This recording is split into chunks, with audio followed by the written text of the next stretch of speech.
안녕하세요. 건강한 꿀잠으로 활기찬 노년을 응원하는 늘봄입니다.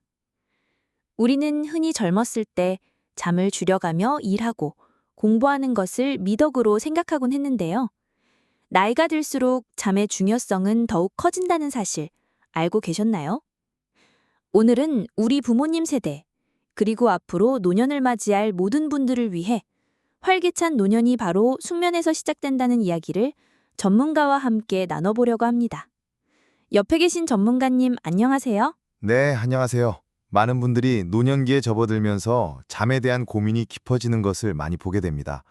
50대 중반부터는 잠을 잘 못 자는 경우가 흔해지는데 초저녁에 일찍 졸리다가도 새벽에는 너무 일찍 깨어나 불편함을 느끼는 분들이 많으시죠. 젊었을 때와는 다르게 수면 패턴이 바뀌고 수면의 질이 나빠지는 것을 자주 경험하게 됩니다. 저도 예전 같지 않게 밤에 잠들기가 어렵고 중간에 자주 깨기도 해요. 아침에 일어나도 개운하지 않을 때가 많고요. 왜 나이가 들면 잠을 잘 못 자게 되는 걸까요? 가장 큰 이유는 우리 몸의 생체 시계가 노화되기 때문입니다. 잠들고 깨는 주기를 조절하는 생체 시계가 점점 기능을 잃어가고 잠을 유도하는 호르몬인 멜라토닌 분비량도 줄어들기 때문이죠. 젊었을 때는 잠을 잘 자도록 우리 몸이 알아서 조절해줬지만 나이가 들면 그 기능이 약해지는 겁니다. 여기에 더해 다양한 신체 질병이나 통증, 그리고 복용하는 약물이 수면을 방해하기도 합니다.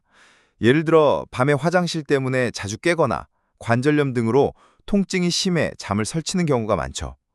갱년기 여성분들의 경우 갑작스러운 열감이나 땀 때문에 잠들기 어려워하시기도 하고요. 그렇다면 이런 수면 문제들이 우리 몸에 어떤 영향을 미치나요? 그냥 잠을 좀 못 자는 것뿐이라고 가볍게 생각해도 될까요? 절대 그렇지 않습니다. 잠을 잘 못 자는 노년층은 우울증이나 집중력, 기억력 문제를 겪을 가능성이 더 높습니다. 낮에 너무 졸려서 활동이 어렵거나 밤에 깨어나 화장실에 가다가 넘어져서 다치는 낙상사고의 위험도 커지고요. 또한 고혈압, 당뇨, 심근경색, 뇌졸중 같은 심내혈관 질환이나 비만, 암 발생 위험도 높아질 수 있다는 여러 연구 결과들이 있습니다. 잠이 부족하면 우리 몸에 염증 물질이 쌓이고 노화가 더 빨리 진행될 수도 있다는 점을 꼭 기억하셔야 합니다. 듣고 보니 잠이 정말 중요하네요. 그럼 우리는 어떻게 해야 건강하고 질 좋은 잠을 잘 수 있을까요? 생활 속에서 실천할 수 있는 방법들이 있을까요? 물론입니다. 스스로의 노력을 통해 충분히 개선할 수 있습니다. 몇 가지 중요한 팁을 알려드릴게요. 건강한 숙면을 위한 생활 습관 개선 팁. 첫째, 수면 환경을 개선하는 것이 중요합니다. 잠들기 한두 시간 전부터는 스마트폰, 컴퓨터, TV 같은 밝은 LED 조명은 완전히 끄고 노란색 빛을 내는 간접 요명을 활용해 보세요. 침실은 어둡고 조용하며 시원하게 유지하는 것이 좋습니다. 침실은 오롯이 잠을 자는 공간으로만 사용하시고 시계는 보이지 않는 곳으로 치우거나 전자시계 대신 일반 시계를 사용하세요. 시간을 확인하면서 초조해지는 것을 막고 멜라토닌 분비를 방해하는 빛을 피할 수 있습니다. 둘째, 규칙적인 취침 루틴을 만드는 겁니다. 주말에도 평일과 같은 시간에 잠자리에 들고 일어나는 것이 좋습니다. 그리고 잠자리에 들기 1시간 전부터는 몸과 마음을 이완시키는 루틴을 만드세요. 예를 들어 따뜻한 물로 샤워를 하거나 잔잔한 음악을 듣고 재미없는 책을 읽는 것도 좋습니다. 명상이나 복식호흡도 숙면에 큰 도움이 됩니다. 셋째, 현명한 낮잠을 자는 것이 중요합니다. 낮잠은 20분 이내에 짧은 시간 동안 자는 것이 좋습니다. 너무 길게 자면 밤잠을 방해하고 오히려 낮에 더 피곤해질 수 있습니다. 가급적 오후 2시 이전에 낮잠을 자는 것을 권해드립니다. 넷째, 건강한 식단을 유지하는 것도 중요합니다. 잠자기 10시간 전부터는 카페인이 들어있는 커피, 홍차, 초콜릿 등의 섭취를 제한해야 합니다.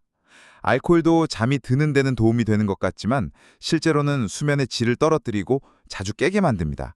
저녁 식사는 잠들기 3시간 전에 끝내시고 너무 과식하거나 맵고 자극적인 음식은 피하는 것이 좋습니다. 자기 전에 배가 고프다면 요구르트나 따뜻한 우유 같은 가벼운 간식을 소량만 드세요. 다섯째, 규칙적인 운동은 숙면을 위한 필수 요소입니다. 유산소 운동은 잠을 유도하는 물질 생성을 돕고 더 깊은 잠을 잘 수 있도록 도와줍니다. 하루에 30분에서 1시간 정도 땀이 나고 숨이 가쁠 정도의 유산소 운동을 꾸준히 해보세요. 수영, 걷기, 자전거, 춤 등 본인에게 맞는 운동을 선택해서 꾸준히 하는 것이 중요합니다.